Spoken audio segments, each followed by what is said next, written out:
ప్రయాగ్రాజ్ మహాకుంభమేళా 2025 మహోత్సవం అద్భుతమైన రికార్డులు సృష్టిస్తూ జరుగుతోంది. రోజు రోజుకు భక్తులు పెద్ద ఎత్తున తరలి వెళ్తున్నారు. ఈ క్రమంలో ఫిబ్రవరి 1న 10 లక్షలకు పైగా కల్పవాసీలు, 2.5 కోట్ల మంది భక్తులు ఈ గొప్ప ఉత్సవానికి చేరుకున్నారు.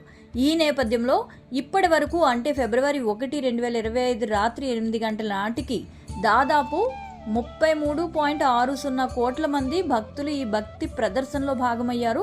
భారీ సంఖ్యలో భక్తులు సంగమంలో స్నానం చేసి పవిత్రతను సాధించారని ఉత్తరప్రదేశ్ ప్రభుత్వం సోషల్ మీడియా వేదికగా ఓ పోస్ట్ను వెల్లడించింది. మహాకుంభమేళాలో ఇప్పటివరకే 33 కోట్ల మంది రాగా ఈ నెల 28 వరకు కొనసాగనున్న ఈ మేళాకు మరింత మంది భక్తులు వచ్చే అవకాశం ఉంది. యూపీ ప్రభుత్వం ఈ మేళాకు దాదాపు 40 కోట్ల మంది భక్తులు వస్తారని అంచనా వేసింది. కానీ ప్రస్తుతం వచ్చిన లెక్కల ప్రకారం చూస్తే ఈ సంఖ్య ఇంకా భారీగా పెరగనుందని అధికారులు చెబుతున్నారు.